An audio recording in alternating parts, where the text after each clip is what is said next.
The wedding video of A-list celebrity Diana Hayes and me went viral. Twitter crashed. After the wedding, Diana wanted me to be her personal assistant. I refused. From then on, Diana was constantly by my side. It was supposed to be my first time meeting Diana, yet a strange sense of familiarity washed over me, guiding my actions. My childhood best friend, Leo Davis, was getting married today. When the ceremony began, I caught the bride's bouquet. With all eyes on me, on some strange impulse, I handed the bouquet to Diana, and to my surprise, she took it. Everyone there seemed to accept my bold move without question. I'm a software engineer for a gaming company. I barely follow celebrity news. It wasn't until after the wedding, when my phone blew up with messages from friends, that I realized Diana Hayes was a huge superstar. Backstage, Diana and I were the only ones left in the dressing room. I sat on the sofa behind her. My phone screen showed an iMessage from my colleague, Kevin Shaw. Dude, you move quietly.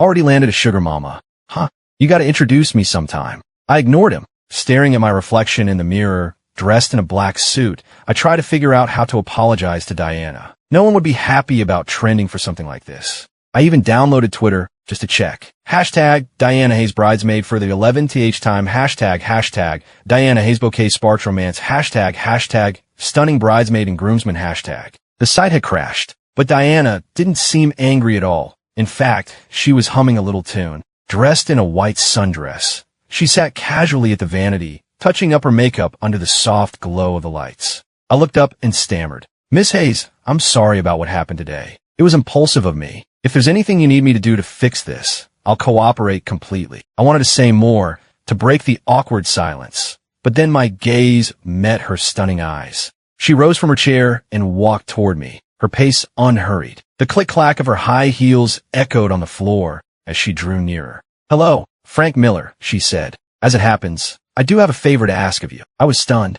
What? I exclaimed. Are you serious? An assistant. My reaction only seemed to make her step closer until we were standing inches apart. She suddenly reached out, her delicate hands enclosing my veiny right hand, her thumb stroking it gently. A tingling sensation shot through my fingertips. Then her voice was in my ear again, clear, soft, and undeniably seductive. That's right, Frank. I want you to be my assistant. Or, let's call it my bodyguard. Don't worry, I'll make it worth your while. Anything you want, within reason, just name it. Her breath ghosted across my neck. I caught the faint scent of grapefruit from her perfume, and instead of pulling away, I found myself craving the strange sensation, wanting to lean into it. My eyes drifted to her lips. They were glossy and looked so kissable. A sudden noise from the hallway snapped me out of my trance. I stood up and took a step back, eyeing her suspiciously. So, that's the favor?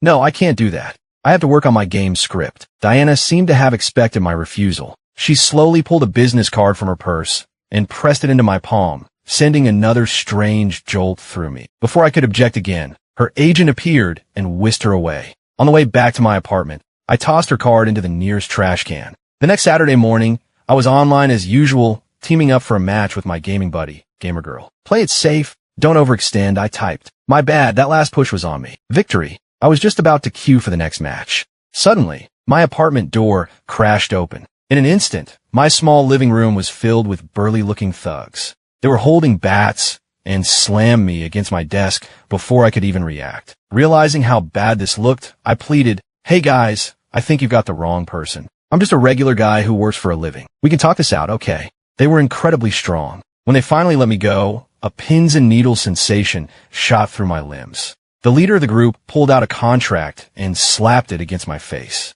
"You know Kevin Shaw?" He sneered. I nodded. "He's just a guy from my office. We're not close." "That's what we thought," he said. "Take a look. In black and white, it says you co-signed as his guarantor." The thug toyed with the thick gold chain around his neck, a predatory grin on his face. "We're just here with a friendly reminder.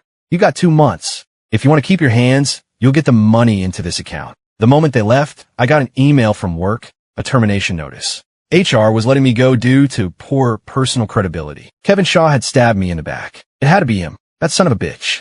The day after the wedding, Kevin had called, saying he couldn't make it to the office and needed me to sign a document on his behalf. Out of trust, and because he'd asked me to do it before, I signed without reading the fine print. Now a $2 million debt was hanging over my head in black and white, with no way for me to deny it. How could the person actually responsible just walk away from this? My computer pinged. It was Gamer Girl. Hey, you disconnected. You still playing or what? Once I had calmed down a bit, I explained the whole situation to her. She didn't reply right away. I started to wonder if I should go dig that business card out of the trash. After weighing my options, I decided to call Leo first. Leo is a junior lawyer. He pulled some strings and looked into it for me. The verdict was grim. Without any evidence to the contrary, I was going to be Kevin's scapegoat. I was steeling myself to make the call to Diana when a new message popped up from GamerGirl. It was just an account number.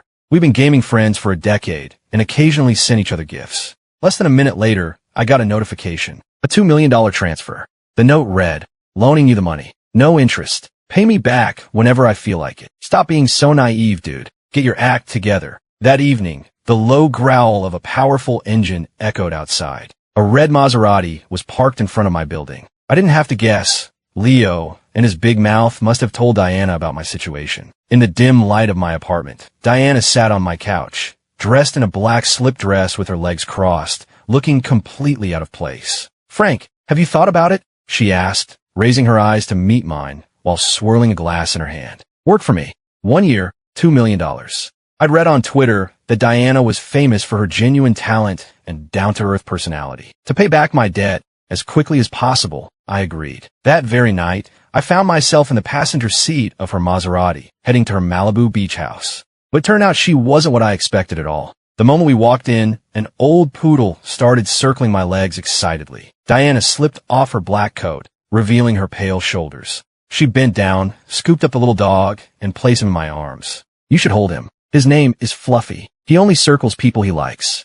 I took the dog and leaned back on the couch. Diana crouched in front of me to play with Fluffy, and her signature grapefruit scent filled the air again. I had a perfect view of her lowered eyes and the thick fringe of her eyelashes. Maybe it was the moment, but on an impulse, I reached out and gently brushed a stray strand of hair from her forehead. When she looked up and our eyes met, I quickly pulled my hand back, pretending nothing had happened. Los Angeles. Diana had her eye on a major film role, so she brought me along to an exclusive industry party. She had a deep crimson suit laid out for me, saying, red and blue always make a great pair, you know. Diana looked stunning tonight. It was the first time I truly saw her as a movie star. She wore a dusty blue satin cocktail dress that tastefully showed off her arms and legs, and her long, dark curls cascaded over her shoulders. Diana took my arm as we made our entrance, and every head in the room seemed to turn our way. A flashy guy in a pink sequin suit immediately approached her. Diana, darling,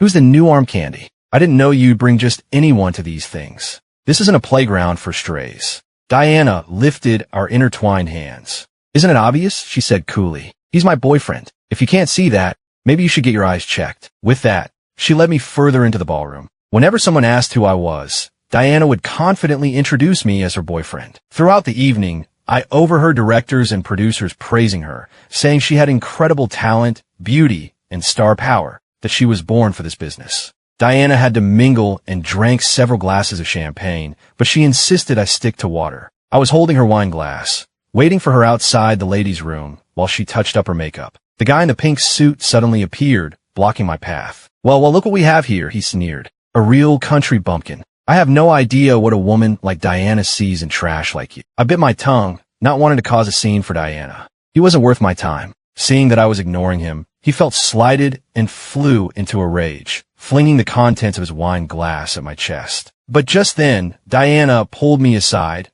and the red wine splashed all over her beautiful dress instead. Diana pushed me behind her, took the glass from my hand, and threw what was left of the wine right in his face. She followed it with a sharp slap across his cheek. You dare touch my man, she said, her voice dangerously low. The man's face flushed crimson, and he shrieked, Diana, you hit me for this loser? Do you have any idea who my father is? You'll never work with him now. My business with your father has nothing to do with you, she shot back. Who the hell do you think you are? Diana looked ready to say more, but a man in a sharp, dark gray suit stepped between them. Chad, he said calmly, do you remember what your father told you? No incidents tonight. Do you want to face his wrath when you get home? At that, Chad stormed off sullenly. The man turned to us. My apologies for that. Please, forgive the poor hospitality. He then addressed Diana directly. Diana, you know how Chad is. He means no harm. Anyone you bring here must be exceptional. We're glad to have you both. Well, that was certainly a scene, Diana said with a light laugh. Thank you for stepping in, Ethan. I owe you dinner.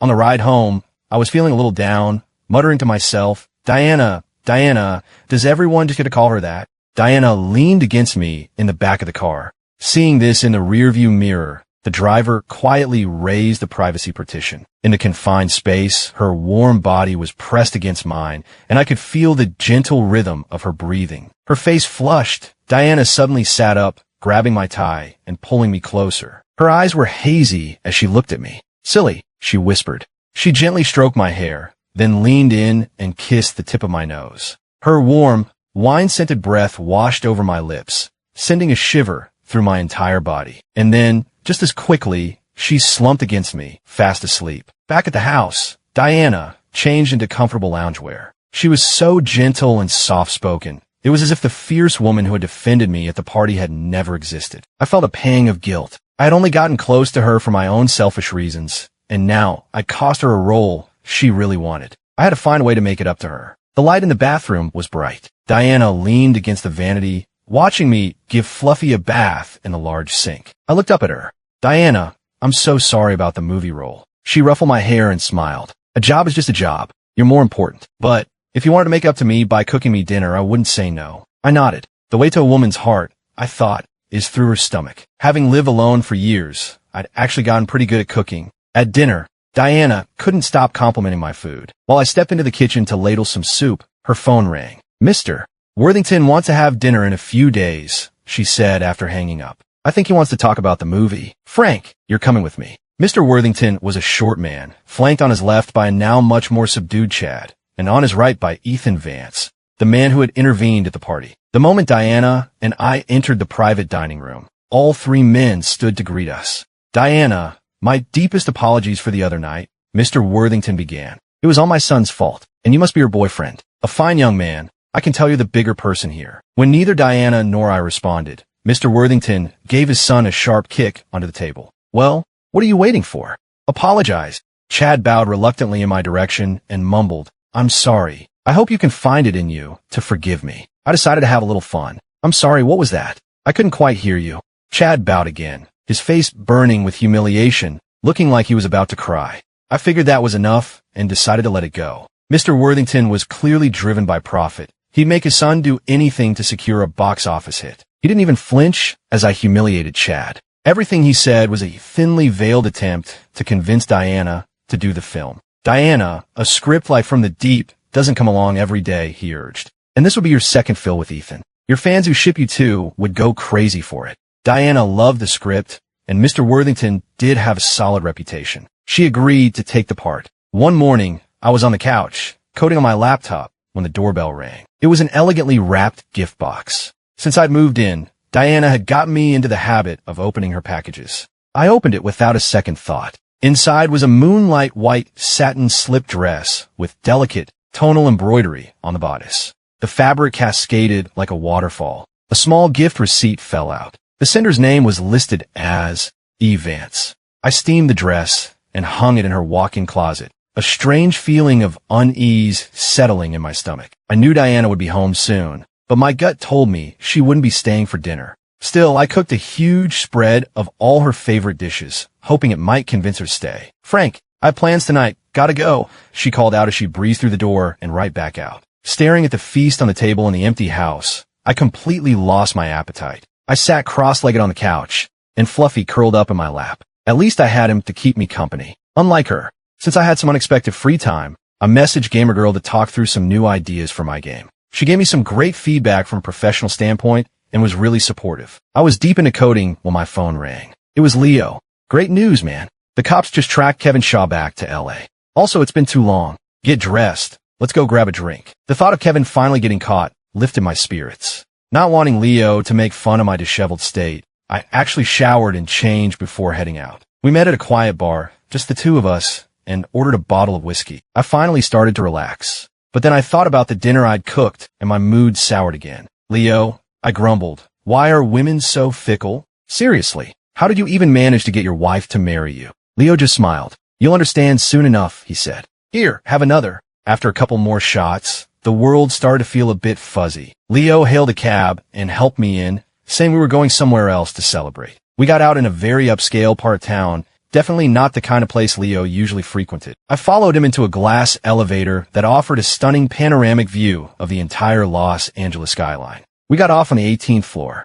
A long hallway stretched before us, the floor carpeted in rose petals and balloons. At the end of the hall was a closed door, and beyond it, darkness. Then, with a loud pop, I was instantly sober. Fireworks exploded outside the floor-to-ceiling windows. In the flickering light, Diana appeared, slowly pushing a birthday cake toward me as she sang, "Happy birthday to you! Happy birthday to you! Happy birthday, Frank!" The room was full of people, but all I could see was her. She was wearing the moonlight white satin dress from the gift box, the one sent by Ethan. It hugged her curves perfectly, and her delicate heels made her ankles look even more slender. She stood on her tiptoes to place a party hat on my head. "Close your eyes and make a wish," she urged. I'd been so swamped with work on the game launch that I'd completely forgotten it was my birthday. When I opened my eyes, the lights came on, revealing that we were in a private French restaurant. Leo and a few of my other friends were there, and to my surprise, so was Ethan Vance. Dressed in casual clothes, he looked much more relaxed than the other times I'd seen him.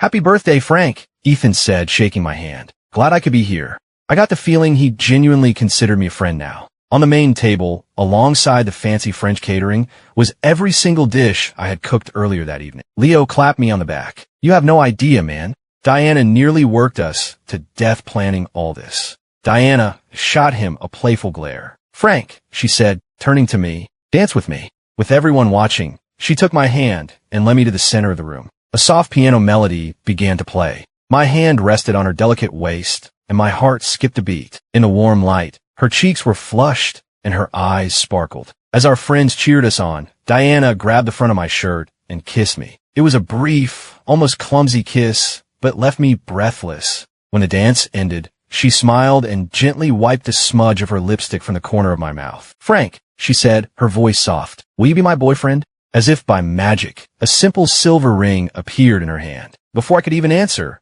she slid it onto my finger. I felt like I was dreaming, and I was terrified of waking up. Then I saw it with my own eyes. Diana, moving like a marionette whose strings had been cut, falling from the deck of the ship. Catalina Island, the location for the final scenes of From the Deep. The set was stark, with gray, weathered buildings and a tall lighthouse in the distance. It was time for the last shot. Diana fell from the ship, her body limp like a puppet's. Behind the monitors, the director and producers praised her performance. But after she hit the water, she showed no signs of struggle, simply sinking beneath the waves. After the safety divers pulled her out, I rushed her to the hospital. Hours later, Mr. Worthington finally showed up, gushing inappropriately. I've already seen the footage from that last scene. "Diana, you're a shoo-in for an Oscar." It was so raw, so believable. I could see something was deeply wrong with Diana, so I quickly ushered him out. After that day on set, she was like a different person. She barely spoke, was terrified of being alone, and developed a crippling fear of flying. I stayed by her side, being the rock she needed. It was in the hospital that she finally spoke of her own accord. Wrapping her arms around my neck, she whispered, "Frank, I want to go home. I miss Fluffy." I brought her home, and her mood seemed to stabilize. I thought things were finally getting better. I was in the kitchen making dinner. Suddenly, I heard a cry from the living room. "Frank, look," Diana sobbed. "Fluffy can't stand up, and he won't eat anything. What's happening? What do we do?" Fluffy was 10 years old now, and Diana was terrified of him getting sick. The vet gave us some medication, and Fluffy started eating again, which finally calmed Diana down. After I managed to get her to sleep, I started tidying up the house, which had been neglected. In the study, I found an old, yellowed notebook. As I opened it, a photograph fell out. It showed a young woman holding a little girl. My heart stopped. I quickly pulled a similar photo from my own wallet. The young woman in her picture was my mother. So why had Diana gone to such lengths to get close to me? My mind was reeling. The next day,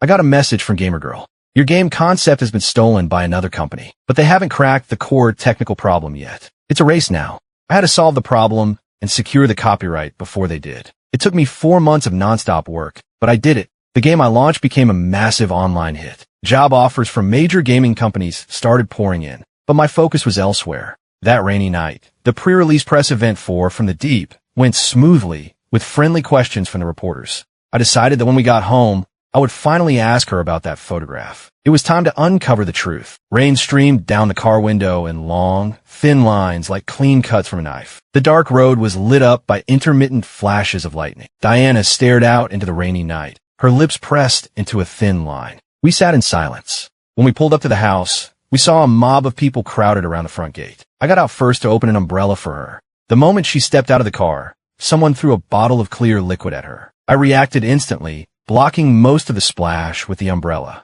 The fabric of the umbrella sizzled and dissolved into large holes. Damn it, that was acid. Through a hail of insults from the crowd, I carried a trembling Diana into the house. Her ankle had been splashed and needed to be treated immediately. I ran upstairs to get the first aid kit. From downstairs, I heard her scream, a raw, broken sound. No, how could this happen? He was fine this morning. I rushed back down to see Fluffy lying motionless on the cold floor, though thankfully he was still breathing. We snuck out the back and rushed to the emergency vet. The paparazzi still managed to follow us for a while, but we finally shook them off. The vets took Fluffy into emergency surgery. I held Diana close, stroking her hair. Fluffy's going to be okay, I whispered. I'll stay right here with him. You should try to get some sleep, so you'll have energy to play with him when he wakes up. Exhausted from the terror and the tears, she finally fell asleep leaning against me. I got a text from Diana's agent, begging me not to let her look at Twitter. It was a full-blown smear campaign, bought and paid for by her rivals. They were the ones who had leaked her address. Damn them. The hashtag was trending so hard that Twitter was lagging. Hashtag Diana the bully, hashtag method acting her trauma, hashtag from the deep is about bullying, hashtag. The comments section under the movie trailer was a cesspool of hate. I clicked on a video that was at the top of the trending list. It showed a much younger Diana in a school uniform, lying in an alley while being kicked and beaten by a group of girls. She was covered in blood. A searing pain shot through my head, a violent, throbbing agony, as if my skull was about to split open. And then, a memory I didn't know I had flooded my mind. That day, the forecast had called for rain. I was waiting for Diana after school, right by the main gate, just like I always did. She never showed up. One of her friends told me she'd already left. A light drizzle had started to fall. I found her around the corner, in a secluded alley. Get more pictures. This is what happens to anyone who crosses us, a voice said. Hey, is this angle good? Another asked. Make her scream louder, or this is useless. Keep going. I could faintly hear them talking. Something was terribly wrong. I crouched down and peered around the corner. I saw Diana's red backpack on the ground. A group of older kids were filming with their phones as they kicked her over and over in the stomach. The more she cried out, the more excited they seemed to get. I quickly called 911. Then I pulled the utility knife from my backpack and charged out, yelling, Hey, what the hell are you doing? Leave her alone. Your problem is with me now. Look, another little hero, one of them sneered. They were bigger, older, with a hardness in their eyes that made them look terrifying. I knew a little self-defense, but I was no match for them. One of them had a knife. I felt a sharp pain, and then my head hit the pavement. They beat me senseless. The ground was slick with blood, mixing with the rain and washing away into the gutter. The world went red, then dark. I don't remember anything after that. I went to Leo, and he filled in the blanks. He told me that when I woke up in the hospital all those years ago, I remembered everyone and everything except for Diana. The doctors called it dissociative amnesia, a defense mechanism to block out the trauma. From that day on, everyone in my life silently agreed to keep that secret from me until Diana came back. When I was little, I was playing with our family dog, a little mutt. He accidentally scratched me. My grandfather was furious. That night, he beat the dog to death. The shot gave me a fever that lasted for 3 days, and my nightmares were filled with horrific images. After that, I was too afraid to have a dog in my house. So in high school, Diana and I saved up our money and bought a poodle together, which we kept at her place. After the attack, her family moved away, taking the dog with them. Fluffy was that same poodle. No wonder he was so excited to see me that first day at her house. Tragically, at 1 a.m, Fluffy passed away. He was 10 years old. Fighting back our tears, Diana and I drove back to our old hometown to bury him. In front of the small grave we made for him, Diana broke down completely, pounding on my chest and sobbing. Frank, do you have any idea what the last 10 years have been like for me? Every time I looked at Fluffy, I thought of you. I didn't know if you were okay, or if you'd forgotten me and fallen in love with someone else. She poured out a decade of pent-up fear and loneliness, and with it, seemed to find some release. As we walked down the familiar streets of our old neighborhood, I held her hand, feeling a profound sense of peace, like a ship that had finally reached a calm harbor after a long and violent storm. Diana, I said softly, no matter what happens, I'm not letting you go ever again. When From the Deep was finally released, public opinion online did a complete 180. But Diana didn't seem to care. She chose to donate her entire salary from the film to mental health awareness charities. On the night of the Oscars, From the Deep was nominated for several awards. Fans and critics alike eagerly awaited Diana's appearance on the red carpet. But when her category was announced and she won, no one walked on stage to accept the award. With Gamer Girl's help, I successfully took my gaming company public. The company was valued at over $1 billion.